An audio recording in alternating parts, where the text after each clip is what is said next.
I've had this insatiable craving for cigarettes since my mum died.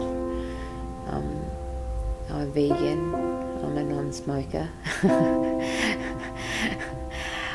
I don't really believe in cigarettes. That craving just was there, it wouldn't go away.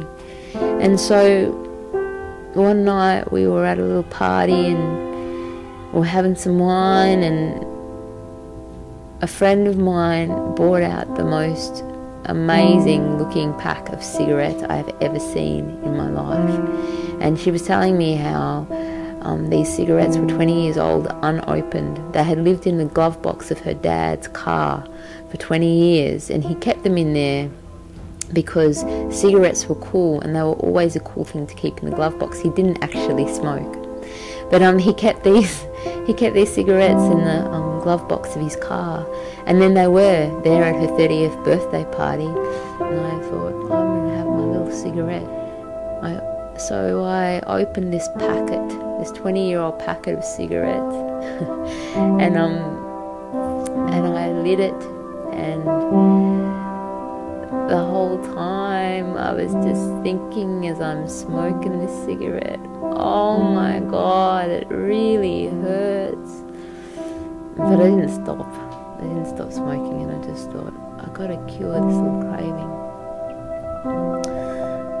So anyway, I went to my Chinese doctor, and I was telling my Chinese doctor about it. My Chinese doctor said, well, of course, the lung meridian is associated with grief.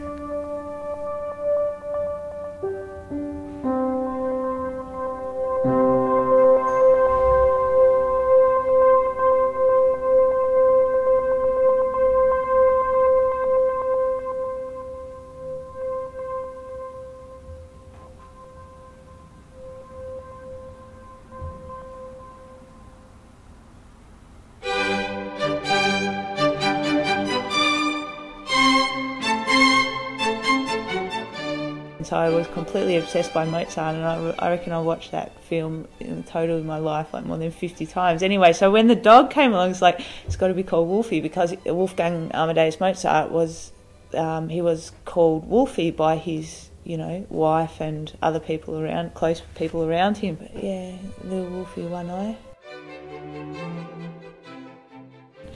We got a call from some friends of the family who had a farm with cattle dogs, and one of them was due to have pups, and they asked us, do you want to have one of the puppies? So my mum said, yeah, we'll take one of the pups. And unfortunately, when she had her litter, none of the other puppies had found homes, and they didn't want any more puppies. So we were the only one that took the little pup, and they drowned or killed the rest of the pups.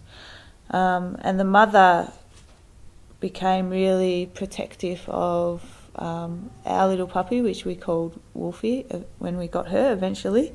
And she was quite neurotic, because like this trauma thing had happened to her, and she hid like Wolfie in the middle of the house, underneath the house, and she was there all the time, and that's where she kept her safe.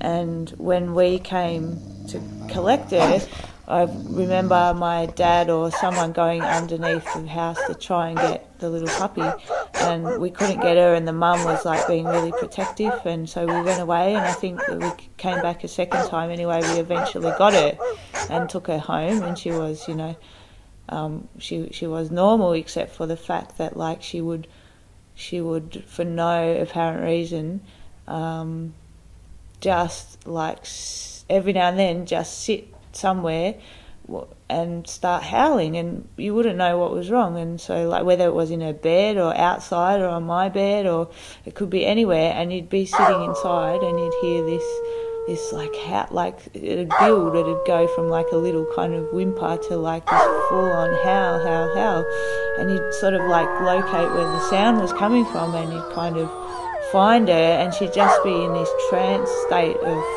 like just howling, and he'd kind of call her name and, you know, try and get her attention, and she would sort of like stop and come out of it and, you know, like be a little bit sort of, I don't know, quiet and sulky, but she got over it pretty quickly. But she had that for her whole life. She just she just went into this space. I don't know what, you know, probably we always put it down to because of that happened to her as a little pup.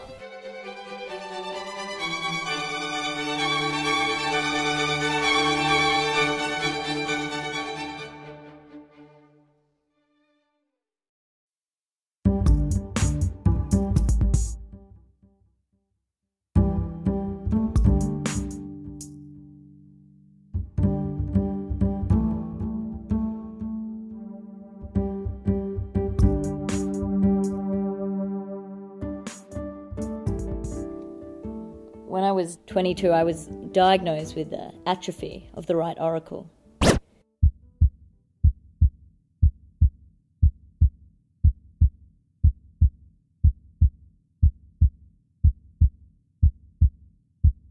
I was born the sole child to a single mother.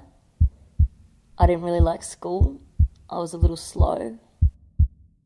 People would always know it was me walking the hallways because they could hear the drag of my feet. I kind of grew up dissatisfied by life. But there was nothing physically wrong with me as a kid. I just always had this dull ache in my heart. Kind of a dull sense of life, I suppose. I just put it down to having a weak heart. I found out that when my mother was carrying me, she took poison to cause an abortion. From that moment on, I have this amazing image of my mother lying there, unable to move, and this poison like venom inside her.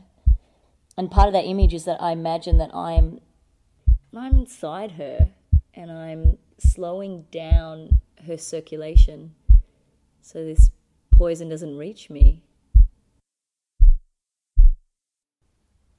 I reckon a little of it did get to my heart.